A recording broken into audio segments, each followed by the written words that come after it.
Right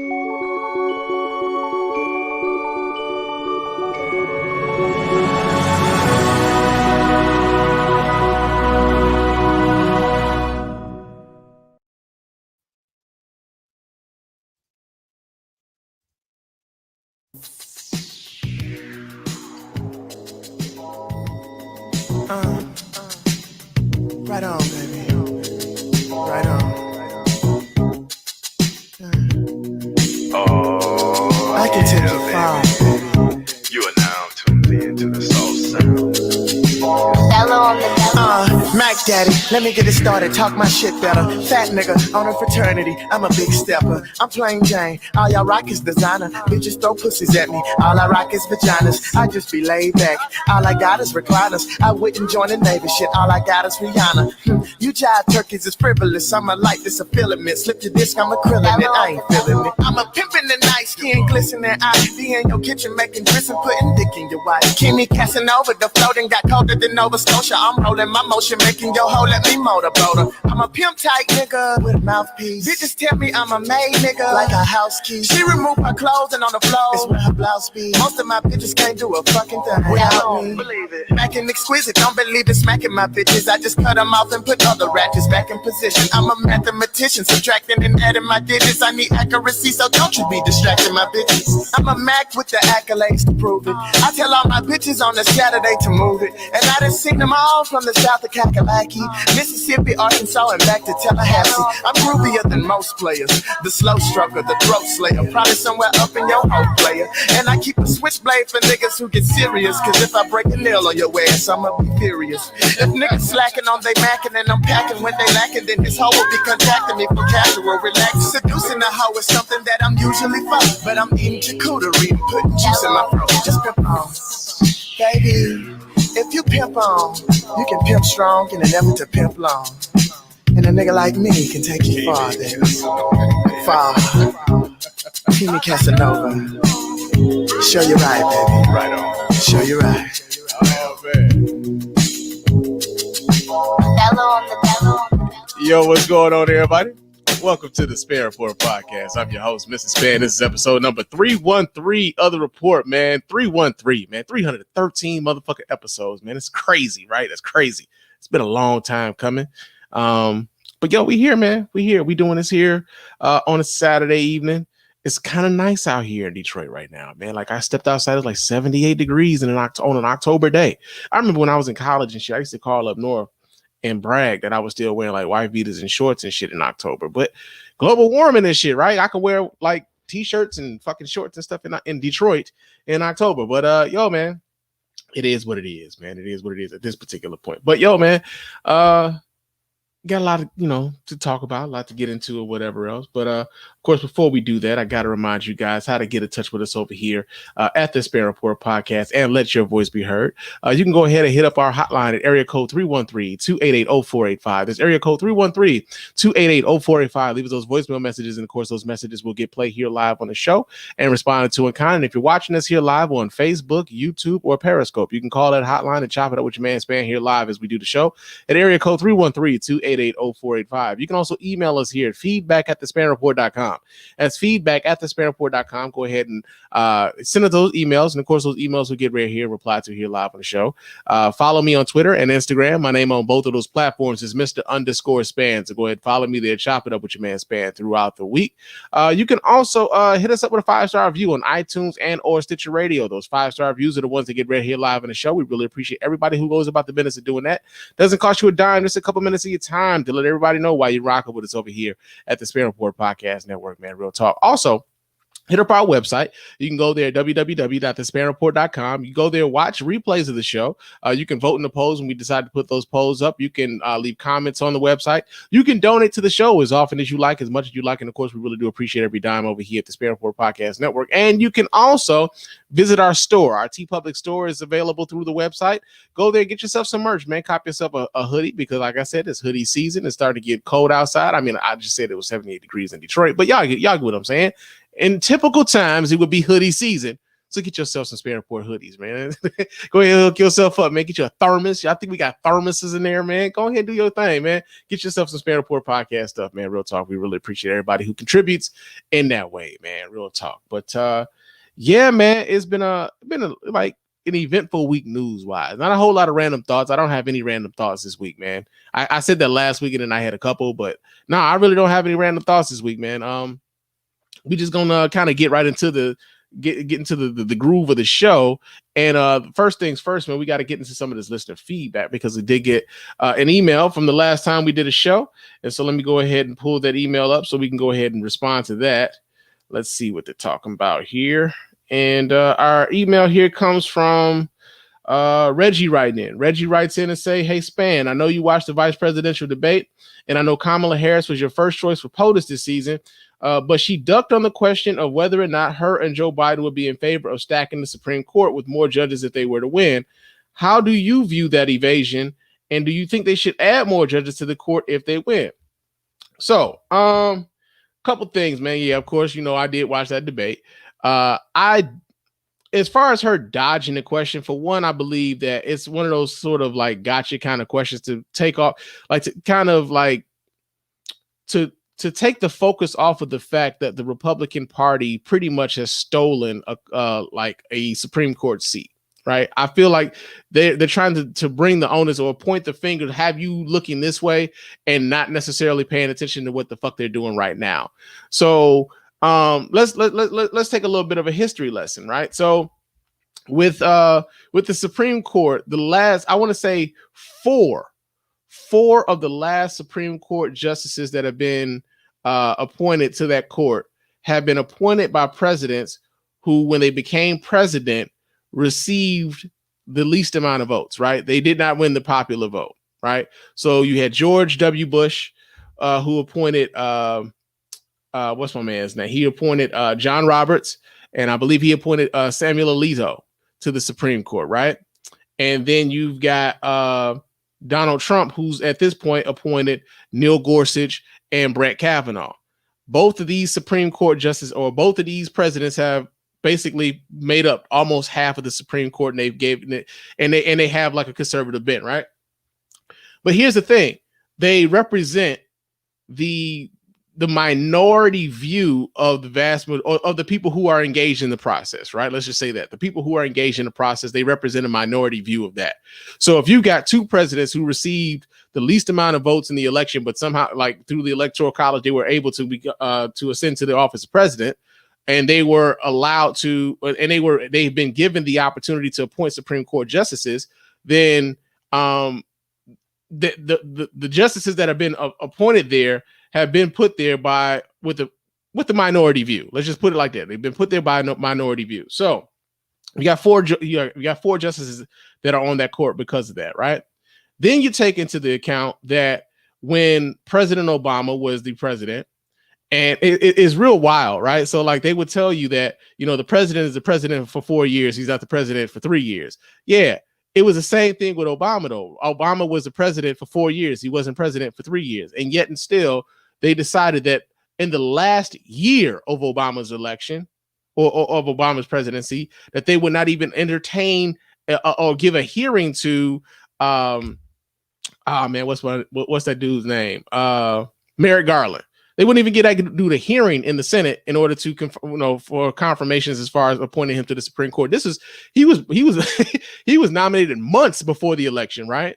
And so, you know, the hypocrisy in that is like, okay, so now you got Ruth Bader Ginsburg, she dies, and we're within 40 days, 35 days, to the election, and they've got a Supreme Court nominee that they're trying to rush through right before an election. And so with Mike Pence trying to say, well, okay, so but the Democrats are saying they're going to pack the court, and are you going to talk about packing the court? Because they say if they win, they're going to pack the court. It's like, wait a minute.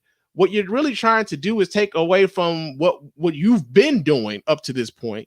You've already stolen one seat, and two of those seats you probably shouldn't have because, like I said, we're talking about popular politics or whatever, and the will of the people. The will of the people hadn't spoken when it came to that Electoral College shit, right? It just wasn't what it was.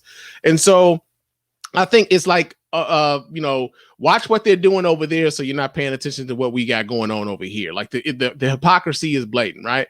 And so to kind of combat that, some people on the left have been talking about whether or not that Joe Biden should endorse packing the court, putting more justices on the court to kind of even or to like kind of even that out.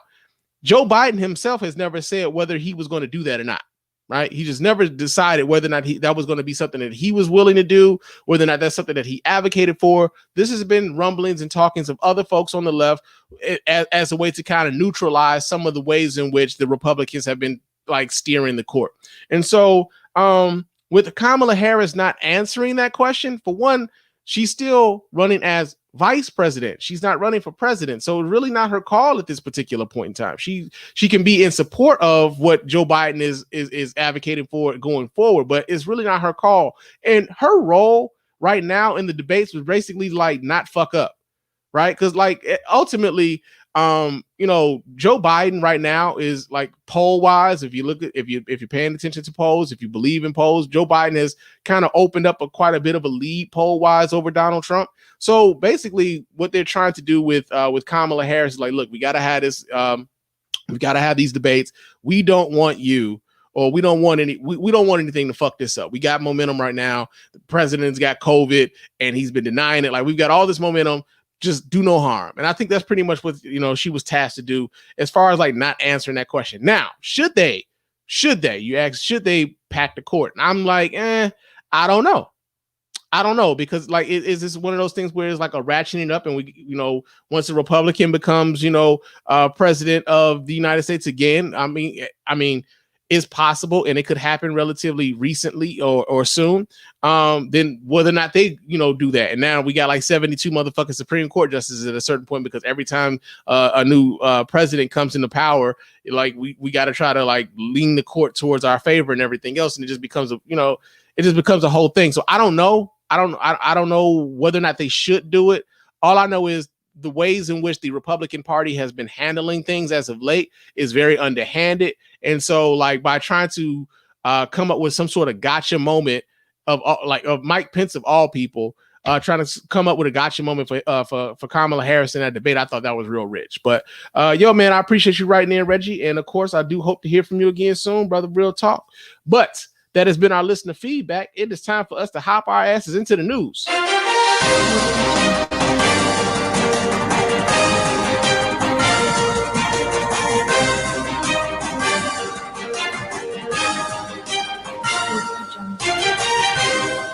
And our first story in the news isn't what you think it is, but it has something to do with her. The Michigan Supreme Court has decided that they will upend Governor Gretchen Whitmer's emergency orders to combat coronavirus here in the state of Michigan. We get the story here. This comes out of usnews.com. It says a group gathers as boxes filled. Okay, that's more like that's a description. A 1945 law repeatedly used by Governor Gretchen Whitmer to respond to the coronavirus pandemic was declared unconstitutional Friday by the Michigan Supreme Court, a striking decision that puts months of restrictions in jeopardy while COVID-19 continues to flare up around the state. The opinion is an extraordinary development in a months-long conflict between Whitmer, a Democrat, and the Republicans who control the legislature, and have complained that they have been shut out of sweeping orders that have impacted education, the economy, and healthcare. Coincidentally, the court's action emerged on the same day that Whitmer's foes submitted more than 539,000 signatures in a bid to repeal the 1945 law. The governor said the 4-3 decision, with Republican-nominated justices in the majority, keep that in mind, was deeply disappointing, but Whitmer did not signal that she was giving up. She said her emergency declaration and related orders still can remain in place for 21 days, and then many of them will continue under alternative sources of law. Whitmer did not elaborate, but it is likely that her administration will act under public health statutes. The state health department, for instance, previously issued orders mirroring some of the governor's restrictions.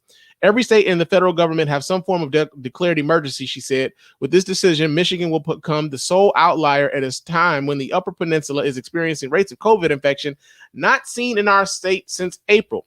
For nearly 7 months, Whitmer has imposed and sometimes eased restrictions on Michigan's economy, K-12 school system, healthcare, and even visits to state parks, all in an attempt to reduce the risk of the highly contagious virus, which has affected 126,000 residents and killed more than 6,700 Michigan residents. So,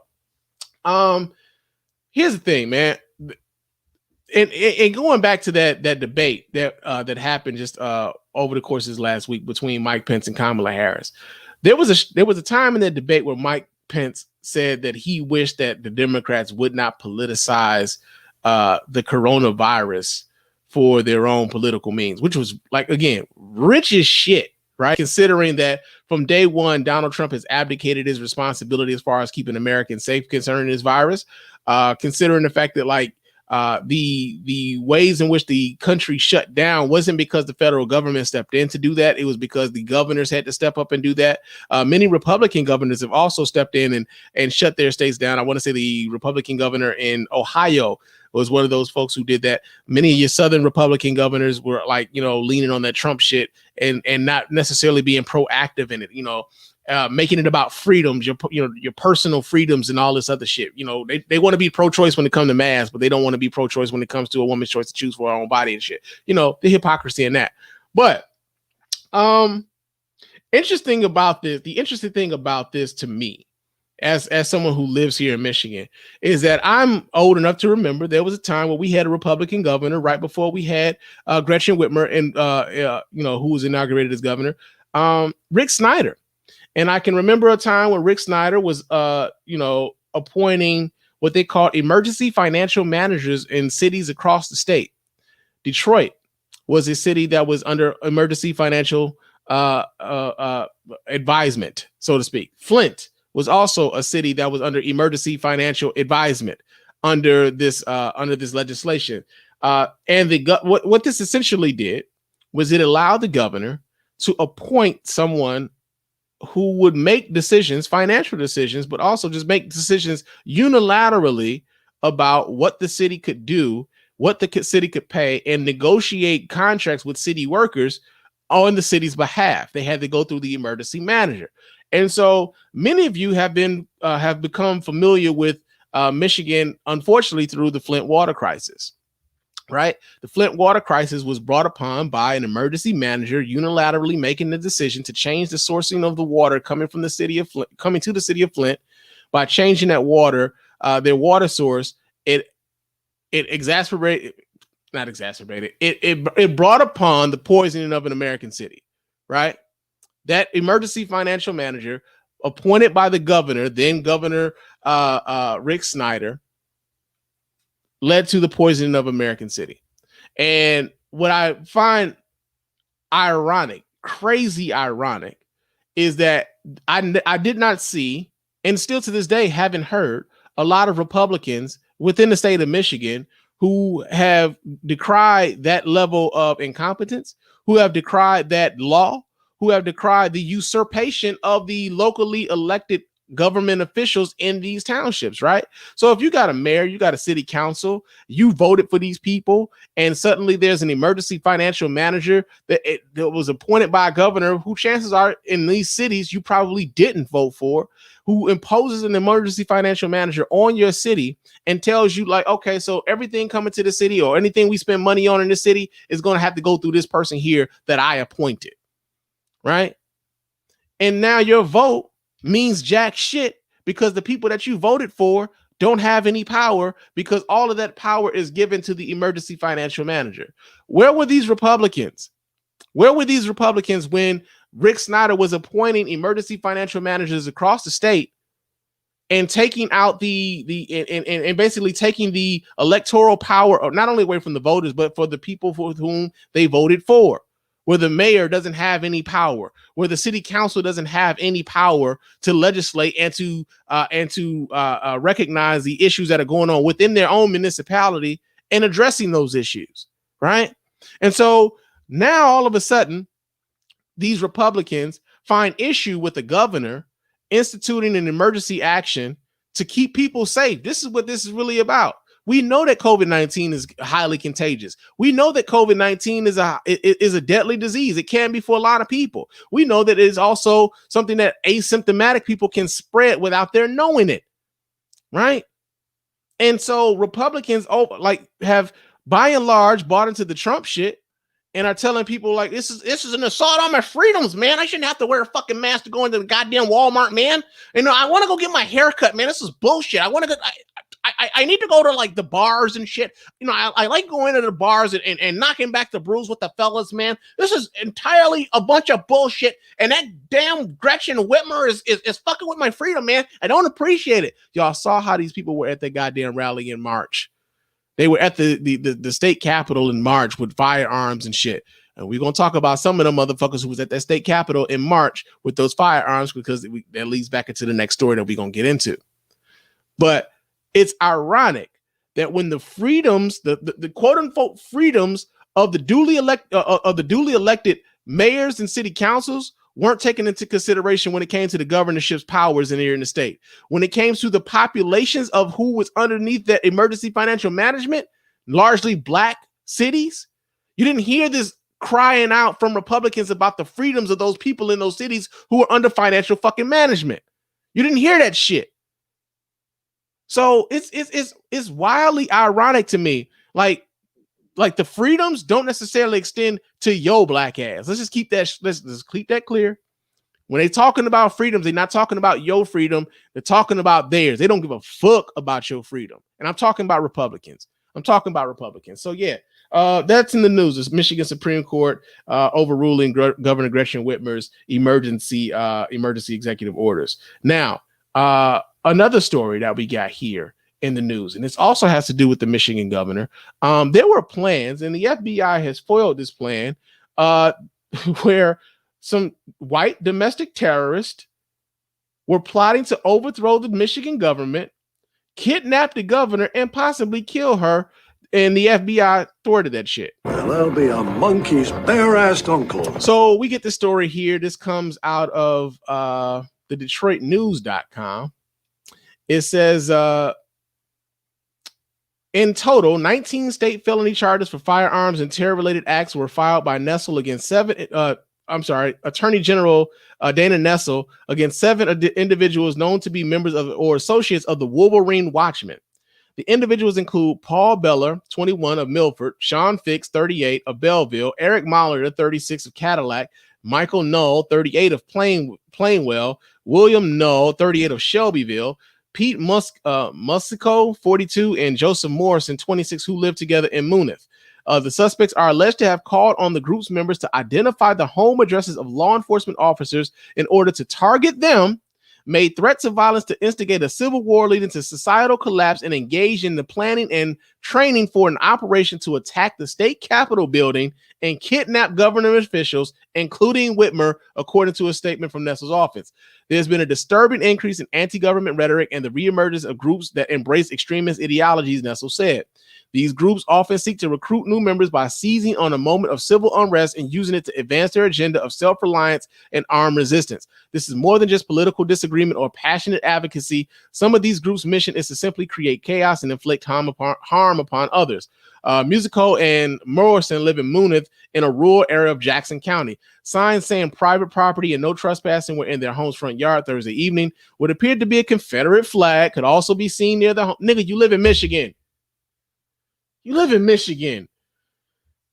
Which was located along a wooded roadway and river.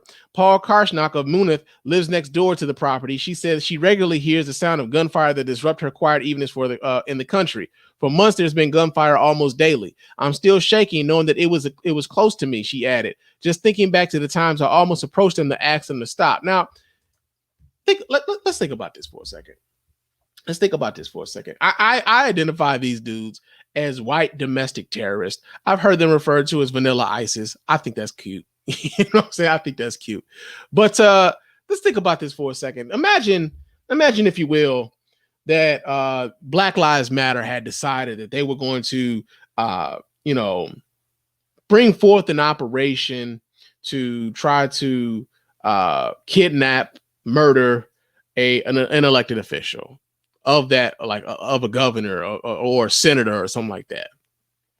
And think about how much differently the coverage of this story would be, where we are giving them respectable terms like militia and, private, survivalist groups and all this other. Let's just call them what they are. They are white domestic terrorist, right?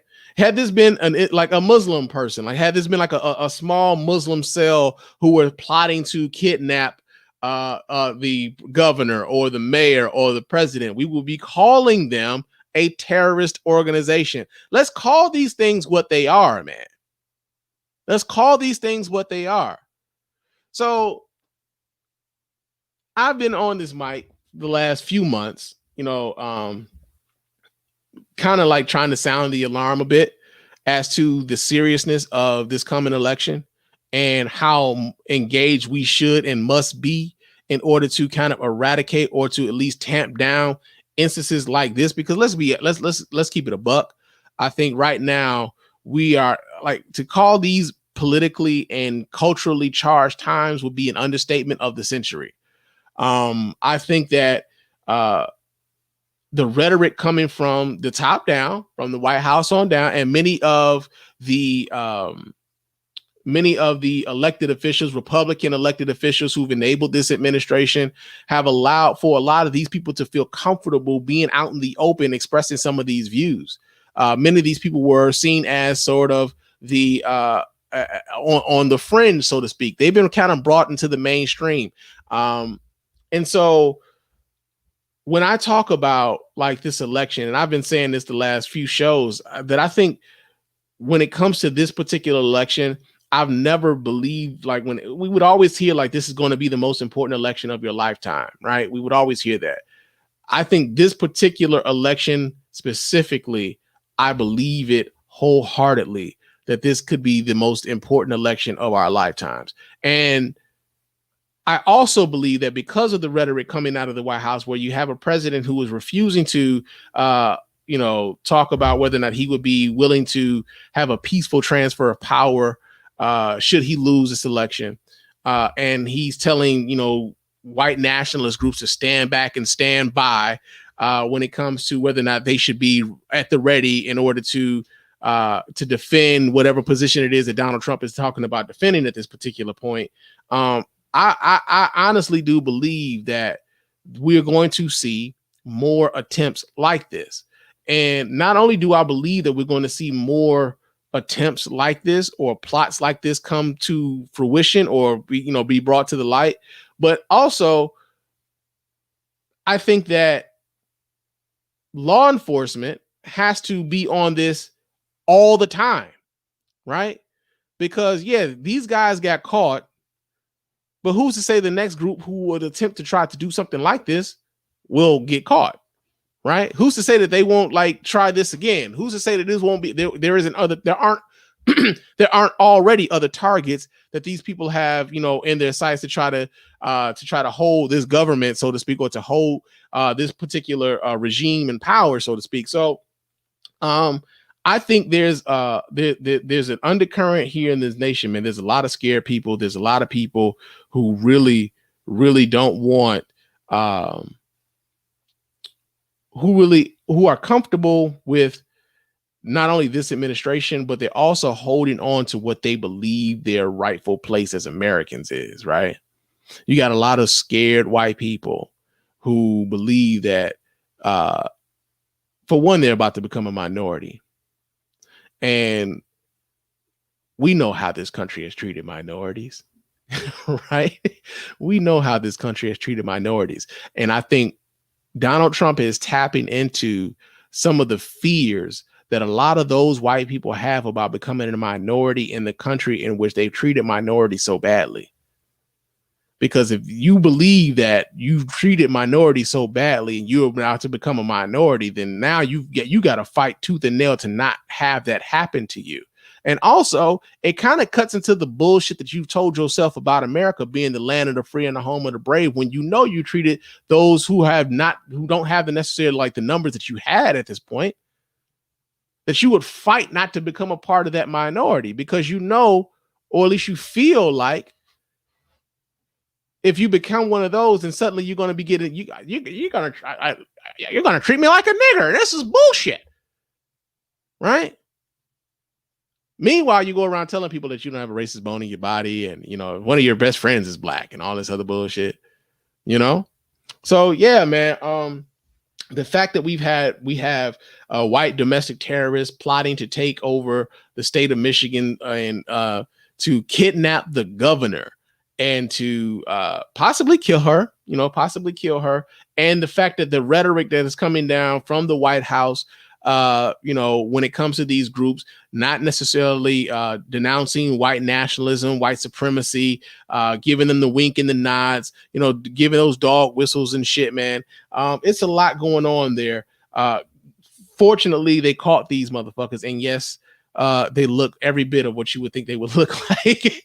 They look like everything you would think they would look like. But yeah, man, some white domestic terrorists were found trying to kidnap the governor of the state of Michigan and kill her. That's in the news. Another story that we got here in the news is apparently the damn White House has become infested with COVID-19 denial motherfuckers. All of these niggas got the goddamn coronavirus, man. It's a goddamn super spreader event happening at the White House. So we're gonna go over here to which place is this? We've got this comes from abcnews.com. It says the coronavirus outbreak has infected 34 White House staffers and other contacts in recent days, according to an internal government memo, an indication that the disease has spread among more people than previously known in the seat of American government. Dated on Wednesday and obtained by ABC News, the memo was distributed among senior leadership at FEMA, a branch of the Department of Homeland Security and the agency responsible for managing the continuing national response for the public health disaster. The memo also notes that a senior advisor to the president is among those infected. Hope Hicks and Stephen Miller, both senior aides to the president, have tested positive in recent days. Got him! Got him! Oh, yeah. It says the new figures underscore both the growing crisis in the White House and the links at which the government officials are going to block information about the outbreak spread. ABC News has previously reported that out of a total of 24 White House aides and their contacts had contracted the virus. It was not clear in the FEMA memo with the larger number what other contacts referred to. So, hold on a second. So, when we were talking about this last week, when it was found out that Donald Trump had the COVID, and we were talking about this last week, off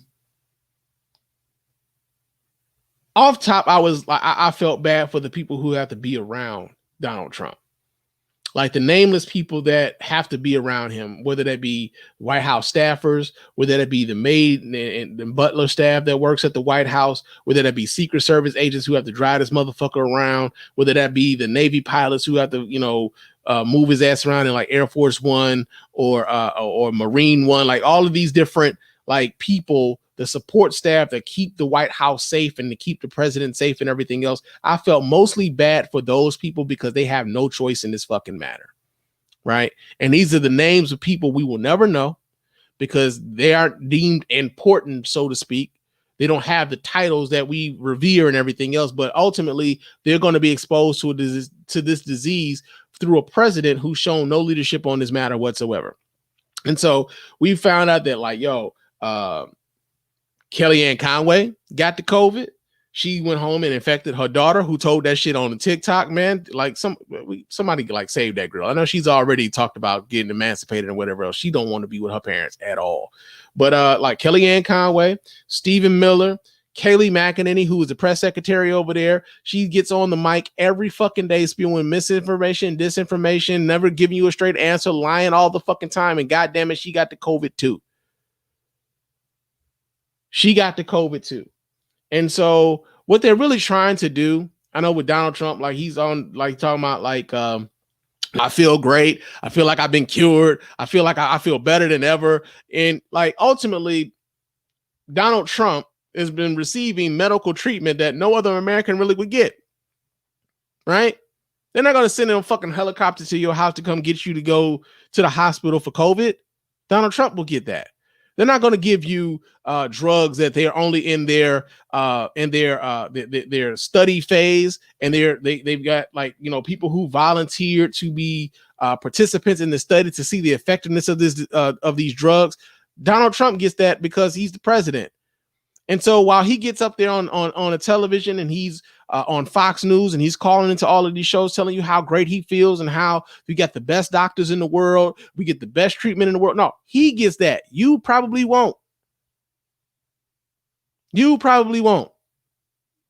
So the fact that like, like we're talking about, and this kind of came up during that vice presidential debate too, where like they're talking about keeping America safe from the coronavirus, and yet you couldn't even keep the most secure motherfucker on the face of this planet from getting the shit because you don't even want to follow the advice of your own fucking CDC officials, of your own infectious diseases experts. Don't want to follow that goddamn advice. You don't want to put on the mask. You don't want to keep your social distancing to a minimum. You don't want to wash your hands and like all of this other shit that they tell you to do.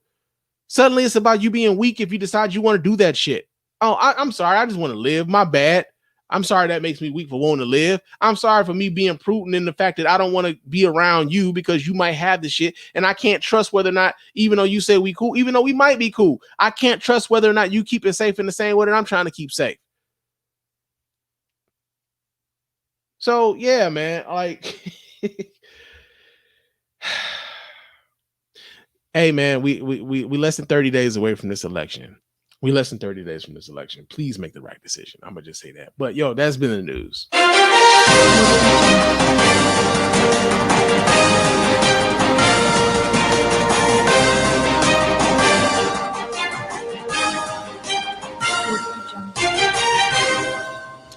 But y'all know what time it is. What in blue blazes is going on out here? This nigga just say blue blazes. All right, our first story here in Blue Blazes is Tory Lanez has finally been charged with felony assault in the shooting of Megan the motherfucking Stallion. Got him! Got him!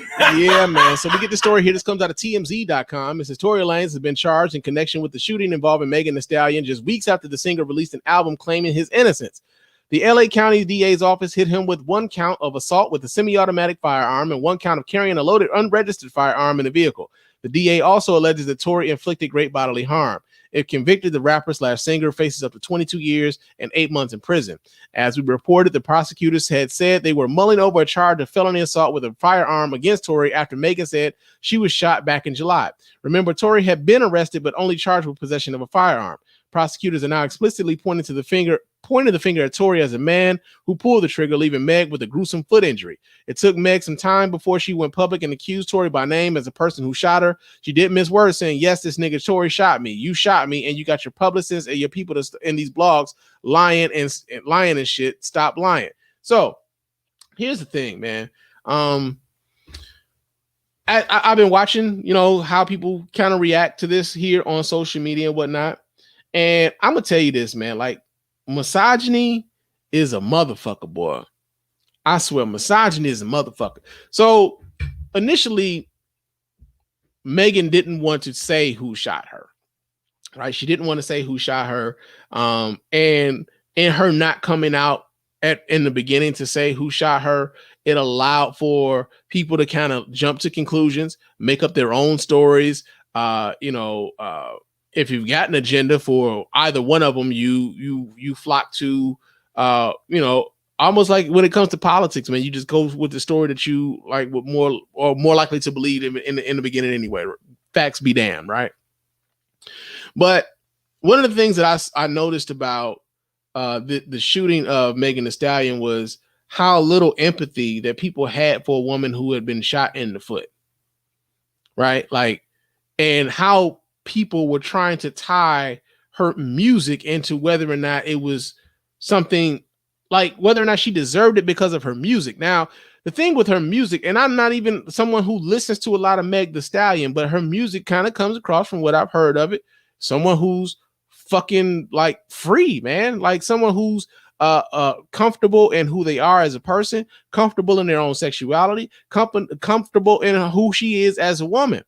And honestly, man, a lot of people still have issues with a woman who expresses herself freely in such a way. They just don't necessarily, they're not comfortable with it in any way whatsoever.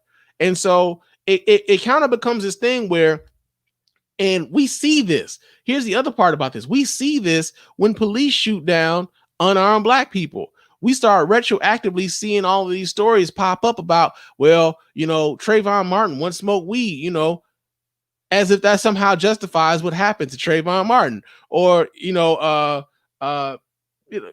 different, like, what's another one, man? Like, you know, I'm drawing a fucking blank right now. That sucks. I'm trying to blank.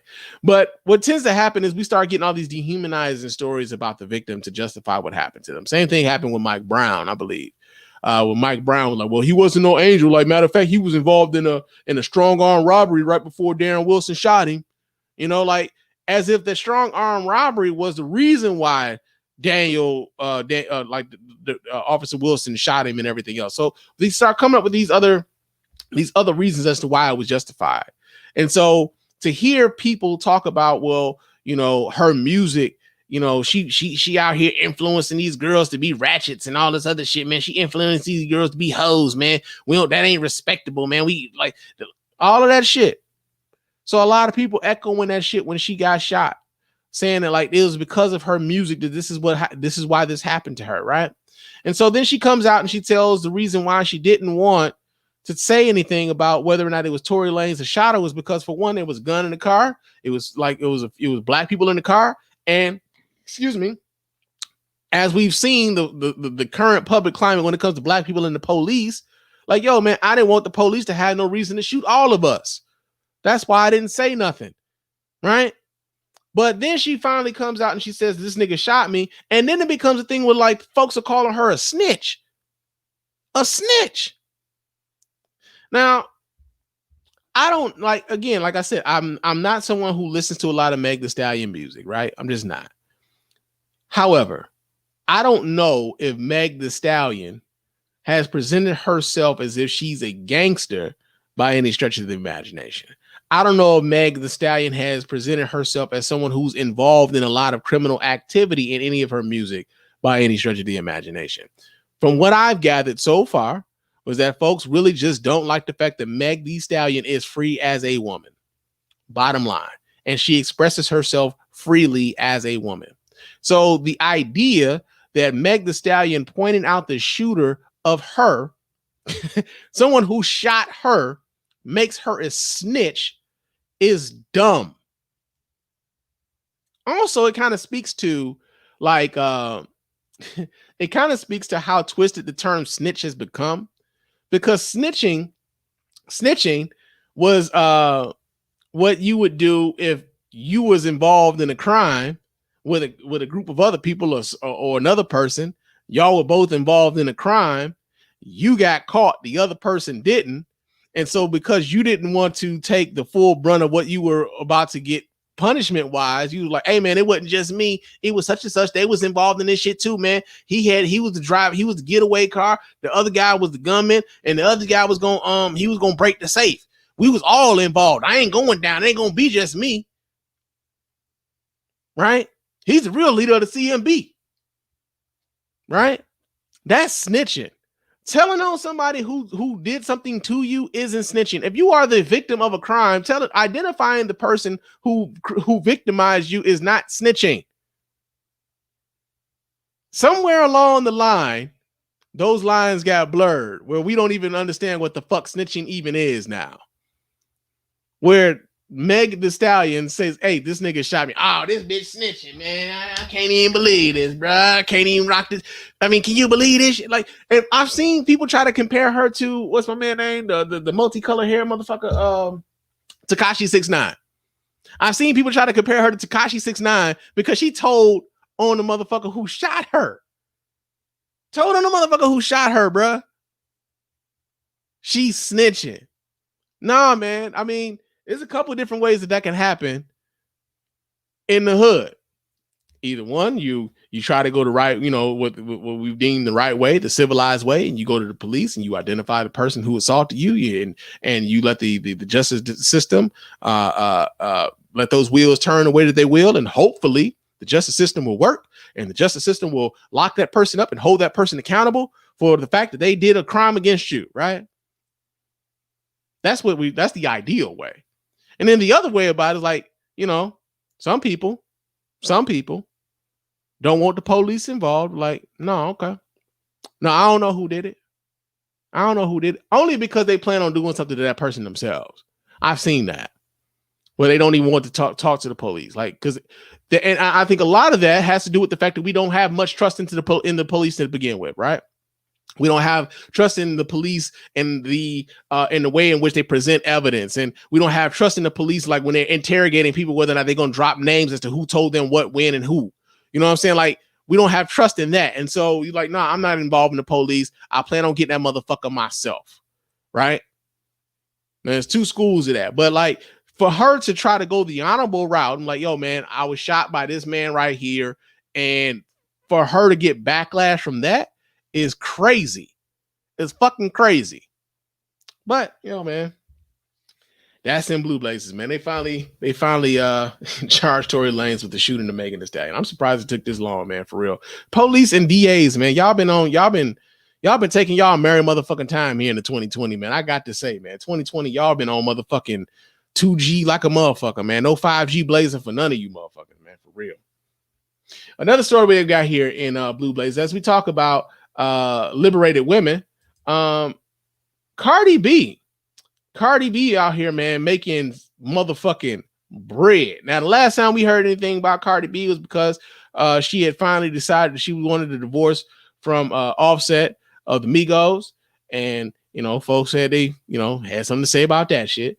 But Cardi B out here making bread all on her own, man. As a matter of fact, Cardi B is making $8 million a month from her OnlyFans account. What? $8 million. So we're going to read the story here. This comes out of hotnewhiphop.com. It says Cardi B never needs to release another song of her life because according to a new list of the top celebrity earners on OnlyFans, she's making $8 million per month on the platform, and she's not even the highest earner. A graphic posted and deleted by rapper Casanova was reposted by Erica Mena, showing off the celebrities that are earning the most money on OnlyFans. Casanova is reportedly making just under $1 million a month, ranking in as the 10th highest earning star. But it's the names at the top of the list that are the most that are opening eyes. Black China is the number one celebrity on the platform, reportedly making a whopping $17 million per month. Man, y'all fuck with Black China like that, huh?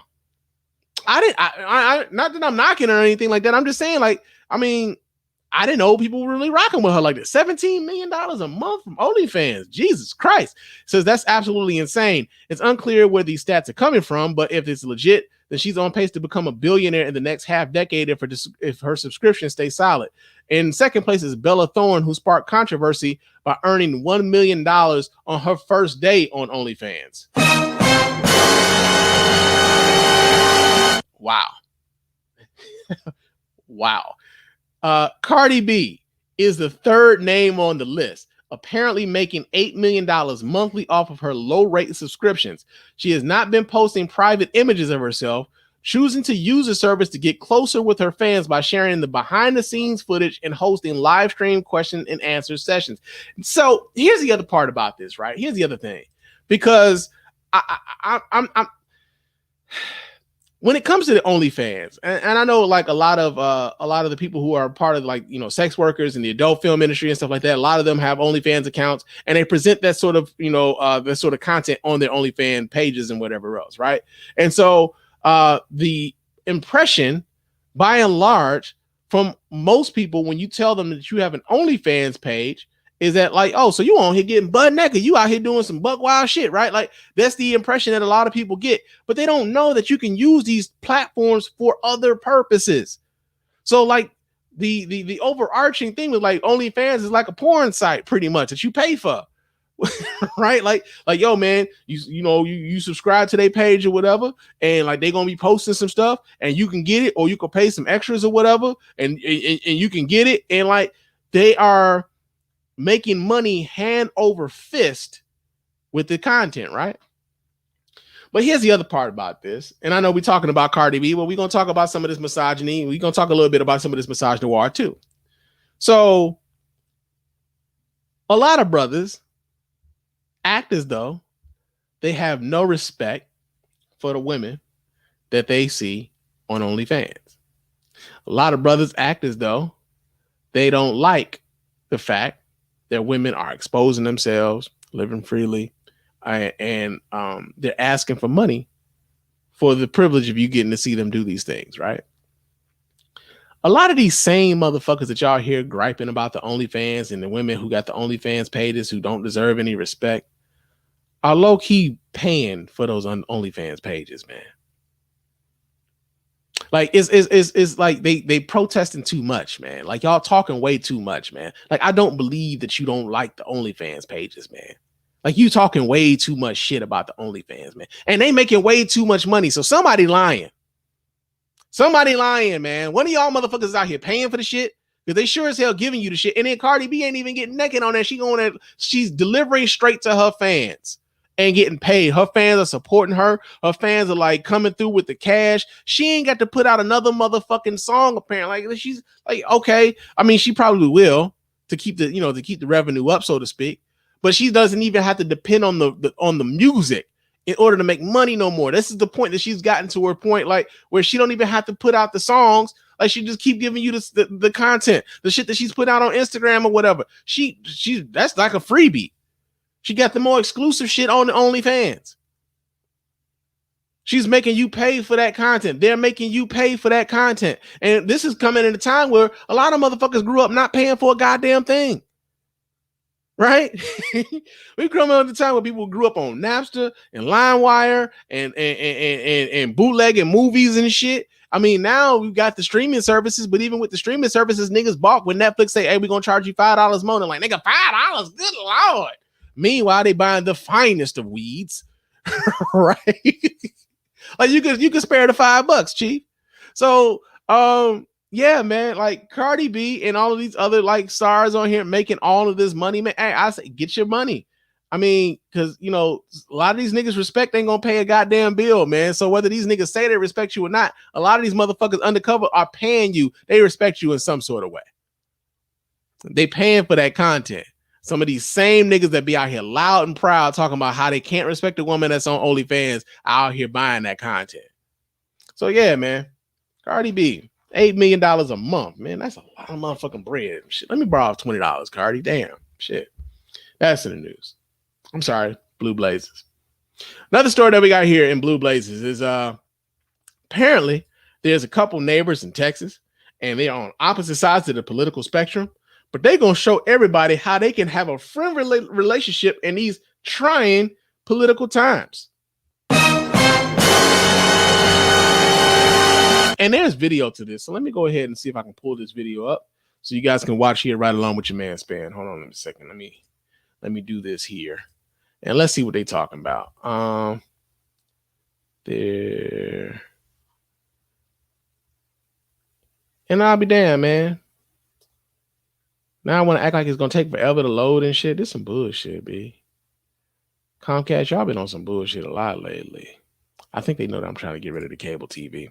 But he's finally asleep. Sometimes you need to take a moment for yourself. Okay. Instacart is here to help take grocery shopping off your plate. Choose which. How about let's not do that? Oh, damn, that's an ad. Okay. Which store to shop from. Let's mute that. And then we're going to. Okay. We got it together. We got it together, y'all. I just wish we can get past this goddamn ad.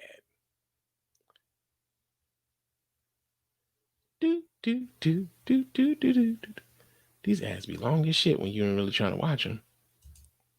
Loving my neighbor. A message that has gotten lost during this year's presidential campaign.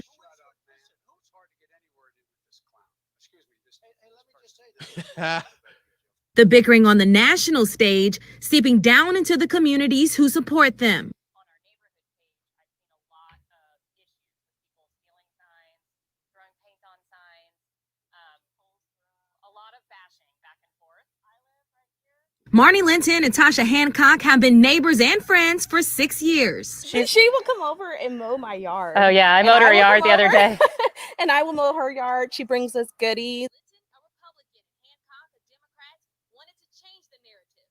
I may think one way about one subject, and that's why I vote a certain way, but that doesn't run my whole life. That doesn't mean I'm a bad person or my kids are not good people and we're not a good family, and vice versa.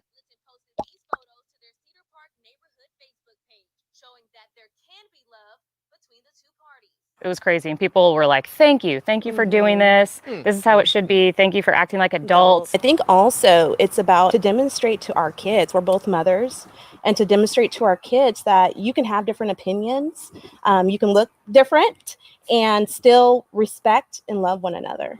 Even though they'll be checking different boxes on November 3rd, the duo said they will be riding to the polls together to make their voices heard. In Cedar Park, Darren Shaharan, KVUE News. Yeah, that's What the fuck is wrong with you? You crazy? yeah, that's just not nah. That's bullshit.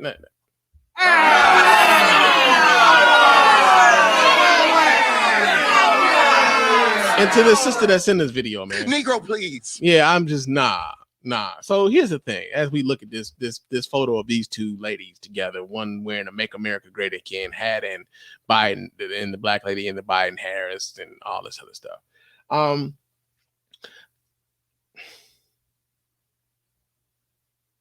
I don't see this as simply a mere political disagreement, right?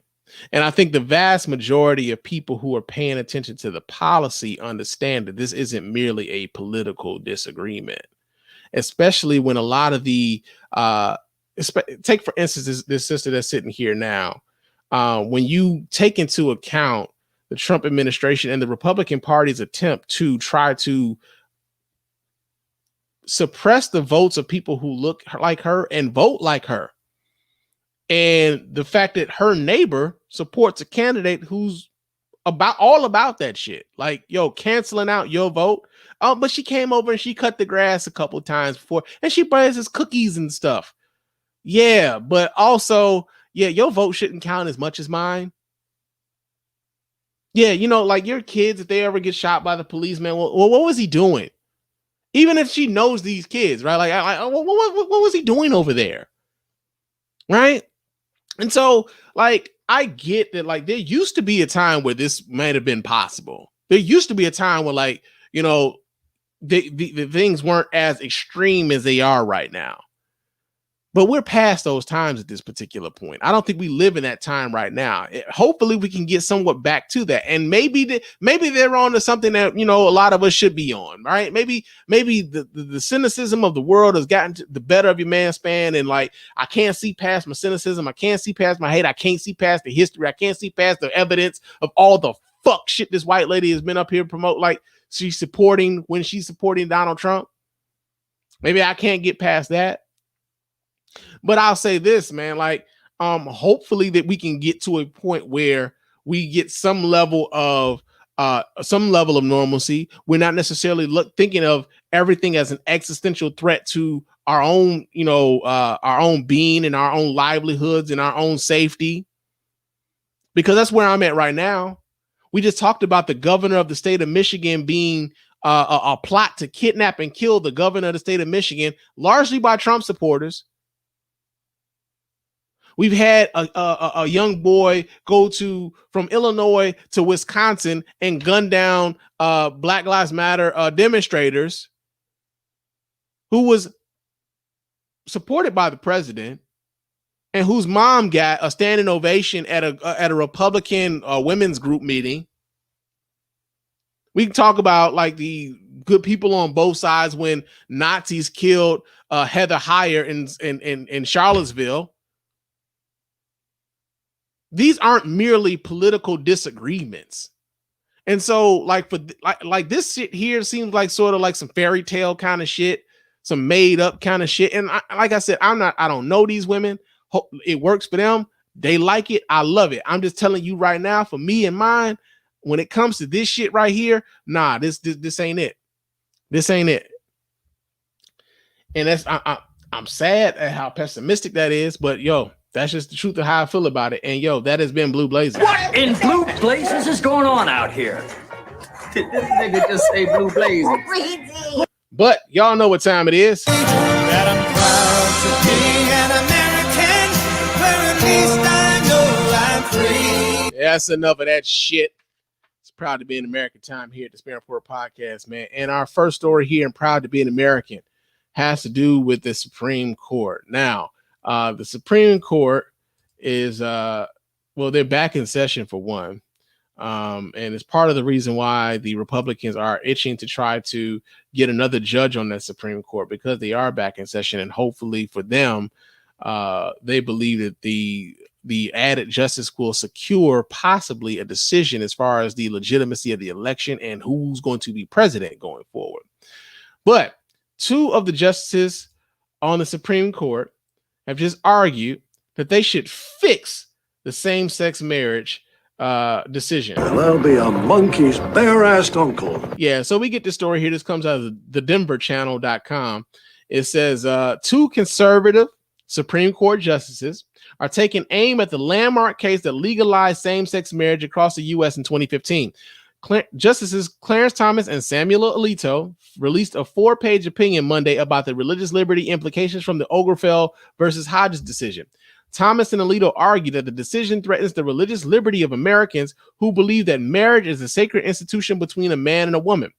Due to Obergefell, those with sincerely held religious beliefs concerning marriage will find it increasingly difficult to participate in society without running afoul of Obergefell and its effect on other anti-discrimination laws, wrote the justices.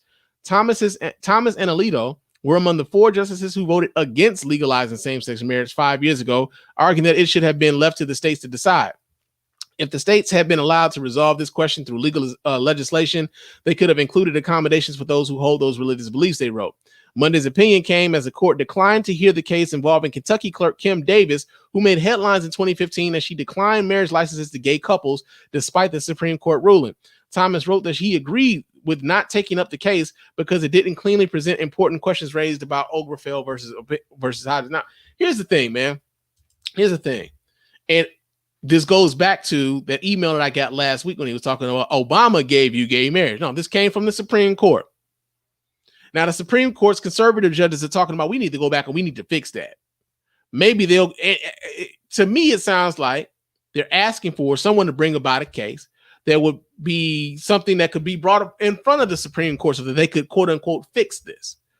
So one of the things when they talk about religious liberty that I think is very interesting is that we live in a country where a lot of these conservative right-wing leaning folks talk very derisively about the prospect and the concept of quote unquote Sharia law, right?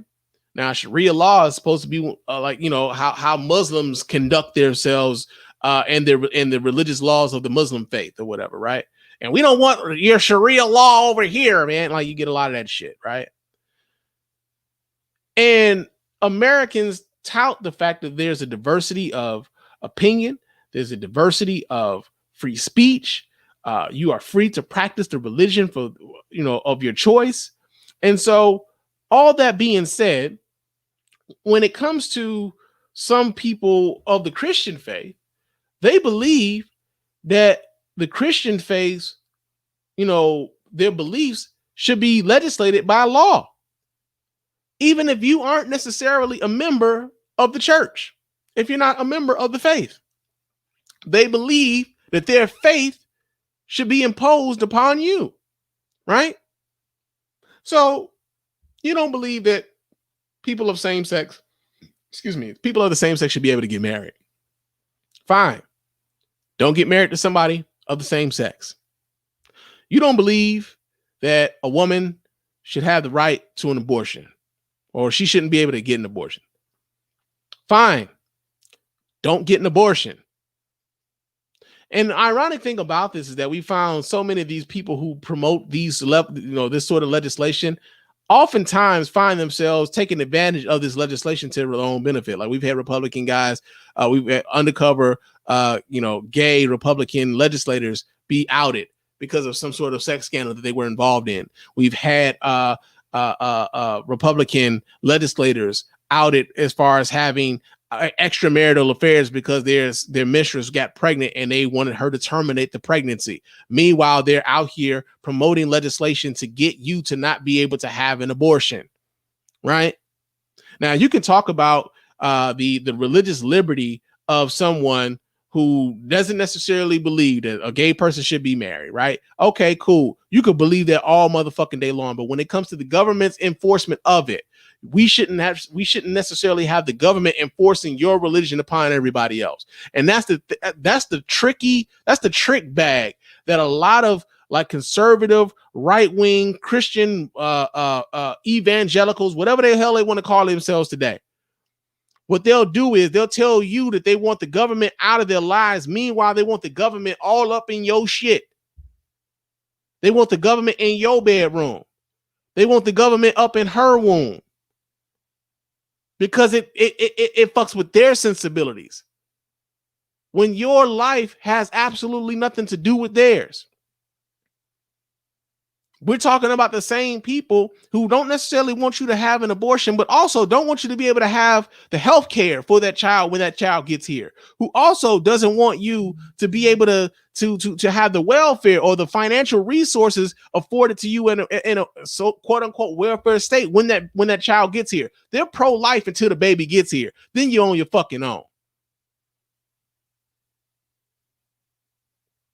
This is the trick bag that a lot of these motherfuckers are working under, right? And so for, these justices at this particular point in time to be saying like, yo, we need to be trying to fix that. At the same time, they've got another justices down the line that they're trying to force through this for Supreme Court right now, that they're trying to rush this confirmation right now before the election, after having said that they wouldn't do that in the year of an election year, right? They're setting up the precedent. All the while, they're talking to Kamala Harris and Joe Biden like they talking about packing the courts, though, right? They don't want you paying attention to this shit over here, so they'll talk about this shit over here. They talk about this shit over here. We're not gonna talk about what we doing. What about what y'all want to do? What about what y'all want to do? Fuck what we talking about. Fuck what we doing right now. What about what y'all want to do? And make that out like as if that's some sort of boogeyman sort of shit, man. So yeah, man.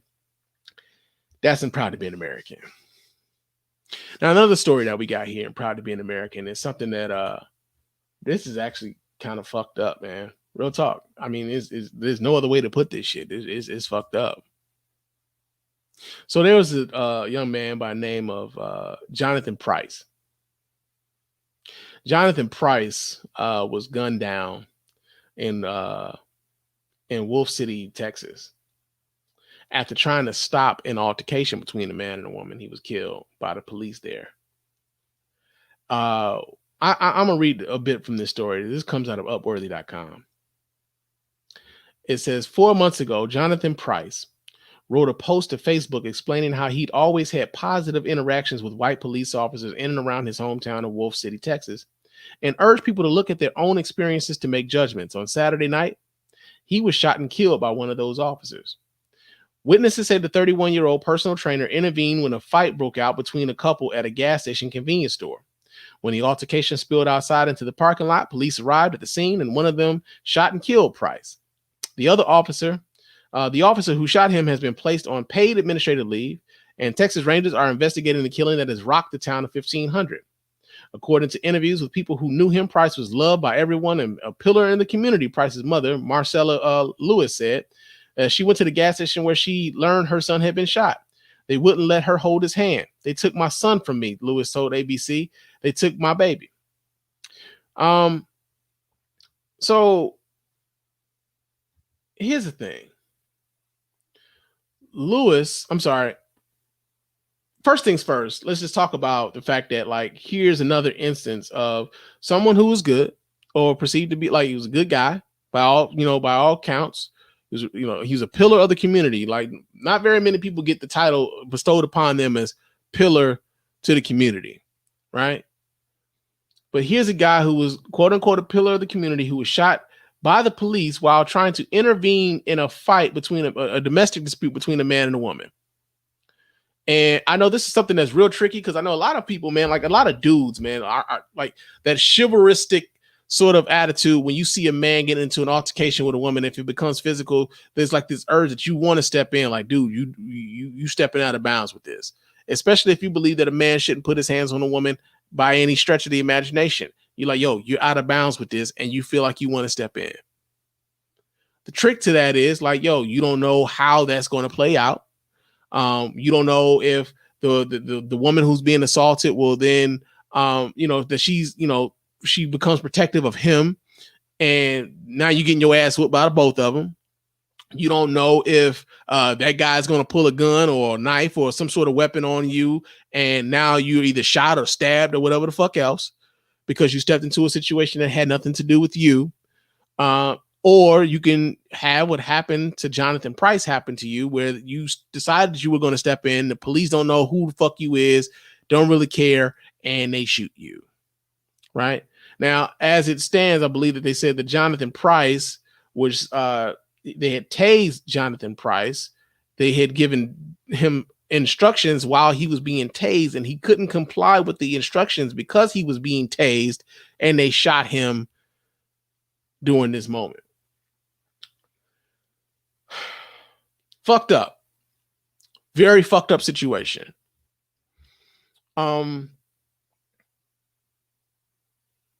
It reminds me a lot, though, of Stephen Clark, right? Now, for those of you who kind of remember what happened to Stephen Clark was, I believe, shot by Sacramento police. They believed that he had a gun. He did run from them. They shot at him, and he didn't have a gun. He had a cell phone. And tragic killing. His name trended on social media. And then folks found out about some of Stephen Clark's social media posts. Some of the things that he had to say about the Black Lives Matter movement. Some of the things he had to say about Black women. And they became conflicted. Folks became conflicted as to whether or not they should step up and step forward for Stephen Clark with the same zeal and passion that they did for the others who had been felled by the police in unarmed altercations with the police. Some of that is happening now with Jonathan Price. Because Jonathan Price, as they talked about here in the article, had kind of publicly defended the police on Facebook. As a matter of fact, I'm going to try to pull this this post up. Okay, there it is. See if I can pull this post up so that you guys can kind of read along with me here. All right. So here we go. Let's see what he's talking about. It says, this was written out by Jonathan Price on June 15th. It says, with all the tension and animosity going on with race and the one time, I'm on the same fences as Lil Wayne, with him saying a white cop saved his life and hasn't been too vocal based off experiences.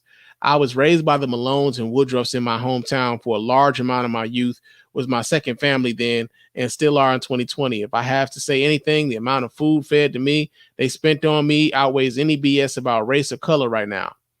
I have family that's never done a damn thing for me or supported my business ventures, and they're my blood. They will forever be a million in my book, and they know who they are.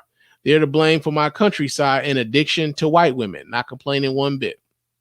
There were times I should have been detained for speeding, outstanding citations, outdated registration, dozing off at a red light before making it to my garage downtown Dallas after a long night out.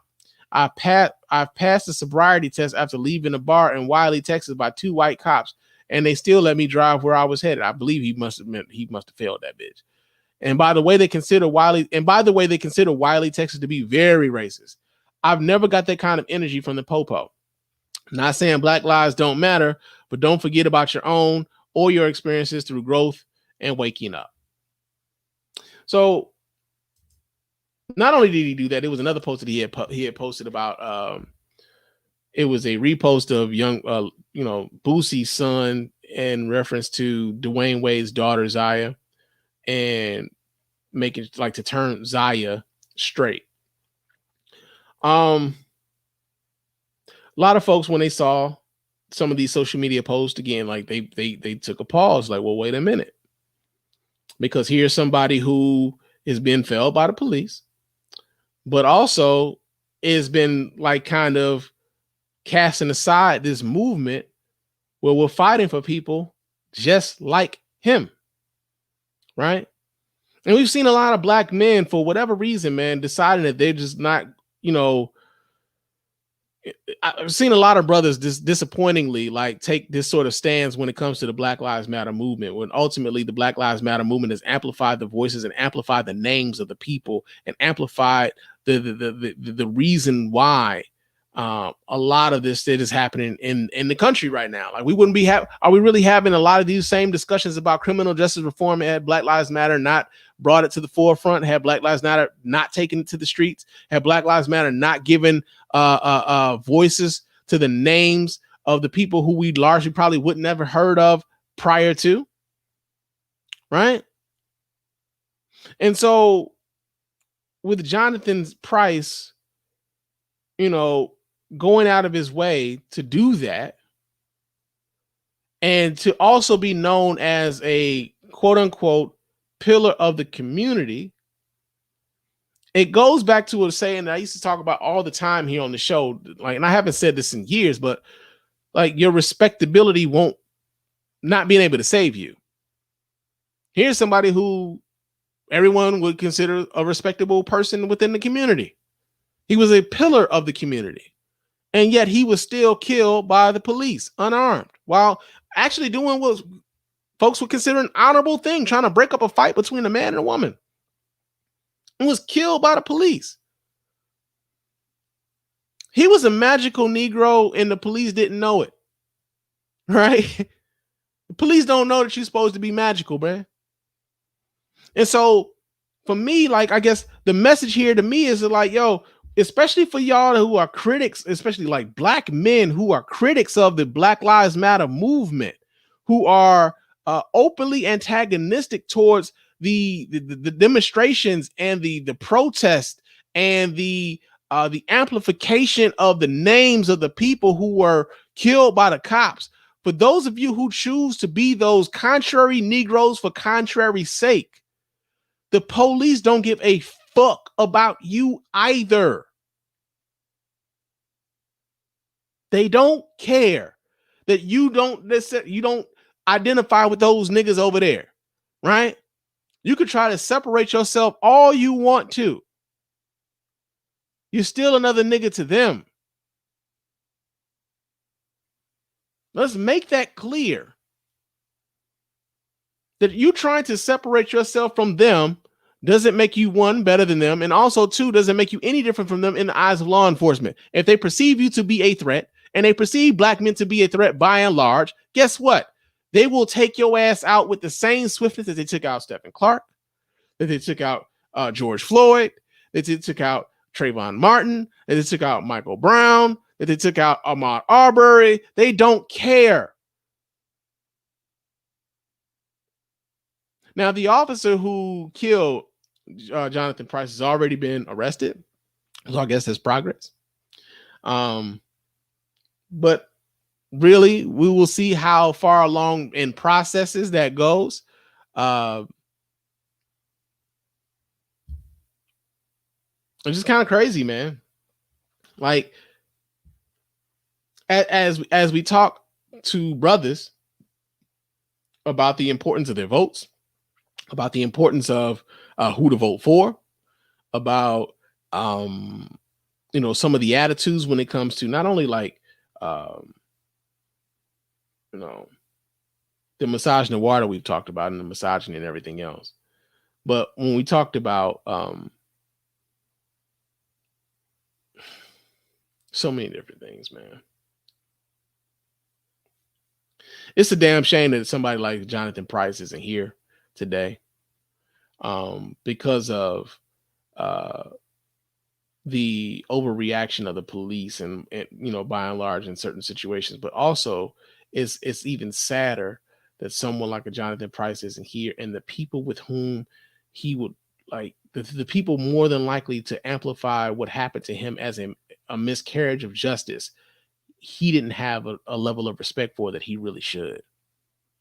And so for those people who don't necessarily feel like they could amplify or promote or ask for justice for Jonathan Price, I don't knock those people. I don't have any qualms about them not deciding not to, because they're well within their rights to feel that way about that. I said the same thing when it happened to Stephen Clark. Like, and there's a lot of brothers who feel like, well, but it's still what happened to him was still an injustice. Like, yeah, but like the people that it's funny that you would now come to the people whom you had the most disparaging shit to say to come to your defense, right? We've seen a lot about like seen a lot of this in regards to like people like say for instance Al Sharpton. More often than not, Al Sharpton is called to those places in order to bring attention to what happened to those people. It's not as if Al Sharpton has to go down there in order to bring attention to what happened. No, those people call Al Sharpton to come down there. And truthfully speaking, there's a lot of people within the community who have a negative view of an Al Sharpton and for what Al Sharpton does.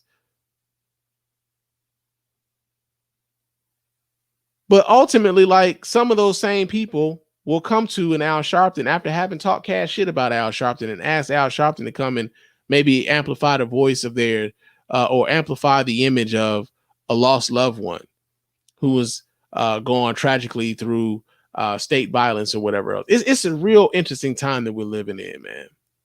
But for those of you who decide that you, like Jonathan Price isn't the name that you want to raise up, I ain't mad at you. I ain't mad at you. And for the rest of y'all who feel like, especially in this day and time, that being critical of the Black Lives Matter movement, I don't feel like you have the room to be demanding anything from them when these are the same people that you're going to be coming to amplify your voice. I don't think you have the room to criticize.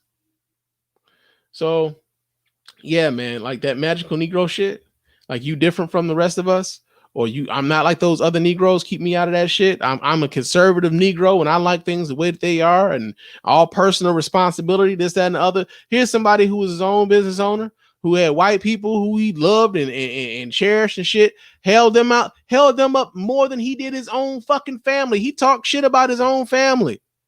My black family ain't supported me. My white family done put more food in my belly and money in my pocket than my black family ever did. Talk cash shit about him. Guess who was there when he died? It wasn't the white people. It wasn't them. His mama was there. His mama was there crying. So yeah, man. The police don't know you're supposed to be magical, man. So yeah, I'm proud to be an American. Oh shit, we still got another story. But you know what? I'm tired. I'm tired. So let's go on to our champ of the week, man. Fuck this. The champ is here. The champ is here. The champ is here. All right. It's champ of the week time here at the Spann Report podcast, man. And our champ of the week is none other than the Bring Your Booty to the Polls campaign. Now, let's be honest, y'all. Everybody like looking at ass, boy. Everybody like looking at ass. And like they took a real novel approach to trying to motivate brothers to get to the polls. I gotta say, man, I appreciate the effort. But to get your booty to the polls, official PSA is live on the book. It went viral. It was all over Twitter and the Facebook and whatever else. And the people behind this, I got to give y'all the champ of the week, because I could talk about you niggas need to go vote all day long. I could talk about that all day long, but only when it comes to the people's getting the people's attention and doing it in a fun way, you know, I can appreciate this effort. So we go ahead and pull this video up. Of course, I got the video. We're gonna go ahead and pull this video up, and let's check out the message behind the cheeks. Okay, let's check out the message behind the cheeks. All right, let's go.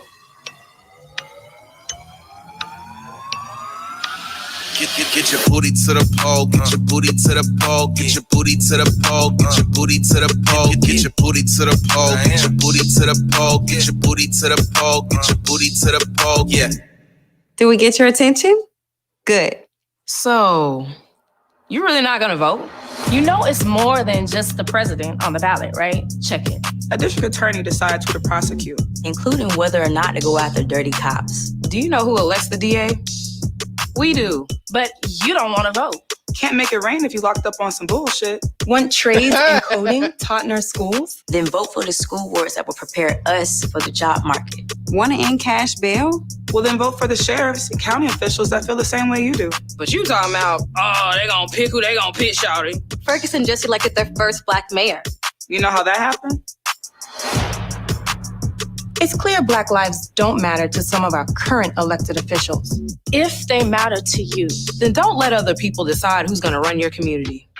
Get your booty to the poll. Get your booty to the poll. Get your booty to the poll. Get your vote, yeah, vote, stretch. For information on how and where to vote, as well as resources to find out who's running where you live, go to getyourbootytothepoll.com. All right. So, yeah, they're the champ of the week this week here at the Spann Report podcast, man. And not only that, man, I mean, because most of you guys are going to hear this. You're going to hear this show via the audio, right? You're not going to even see the video to this show. But for those of you who are watching live, or for those of you who would ever like watch the video, if you got problems with the fact that they had ass cheeks all in the video or whatever else, and they were talking about voting, hey, man, all you got to do is close your eyes, man. Listen to the content of what they're saying. Listen to the logic and the content of what they're saying, and you'll get the fucking message, man. like that was the other part about this that I saw. Like a lot of people were like, but they're sexualizing, they're using black sexuality, they're sexualizing black women in order to promote this message, and I think it's degrading. I think it's really crass, and I just don't believe that we should really be taking this tact when we talk about getting people to the polls. Like, hey man, you got to kind of meet people where they at. There's a certain segment of the population that they talking to right now. It was all black women in this video, man. They talking to niggas, they talking to the brothers. A lot of these niggas who were talking about they not gonna vote. A lot of these niggas who were talking about that, it's the lesser of two evils and all this other shit that they don't want to vote for president. Okay, fine, don't vote for president. Goddamn it, it's a whole lot of other shit that's gonna be on this ballot when it comes time for you to vote.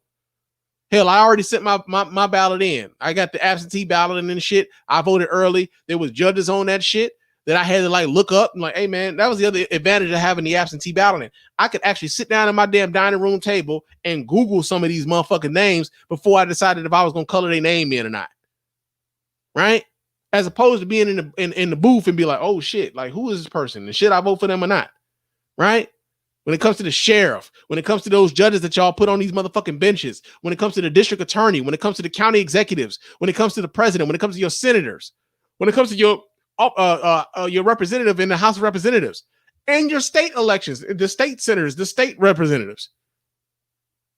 So, yeah, man, I appreciate and applaud this message by the Get Your Booty to the Poll campaign. But, that's been it, man. That's been episode 313 of the Spann Report podcast, man. I've enjoyed talking with you guys this evening. But of course, before we get on up out of here, I do need to remind you guys how to get in touch with us over here at the Spann Report podcast and let your voice be heard. You can go ahead and hit up the hotline at area code 313-288-0485. That's area code 313-288-0485. Leave us those voicemail messages. And of course, those messages will get played here live on the show and responded to in kind. You can also email us here at feedback@thespannreport.com. That's feedback@thespannreport.com. Go ahead, leave us those emails, and those emails will get right here and reply to you live on the show as well. Follow me on Twitter and Instagram. My name on both of those platforms is Mr._Spann. So go ahead and follow me there. Chop it up with your man Spann throughout the week. And you can also hit us up on our website at www.thespannreport.com. You can go there, watch replays of the show. You can vote in the polls when we put those polls up. You can donate to the show as often as you like, as much as you like. And of course, we really do appreciate every dime over here at the Spann Report Podcast Network, man. Real talk. Shout out to our Patreon patrons, the golden circle of the Spann Report Podcast Network. They allow for us to do this here live on YouTube, Facebook, and Periscope. So much appreciation to those who do contribute to us in that way, man. And 5-star reviews on iTunes and on Stitcher Radio, man. 5-star reviews. Those people, real talk, they help a lot, and they don't pay no monies, man. It's free. It's absolutely free, man. Doesn't cost you a dime, just a couple minutes of your time to let everybody know why you're rocking with us here at the Spann Report Podcast Network, man. But it is time for me to roll. It's been fun talking to y'all, and I will talk to you guys again soon. But until next time, fam, peace.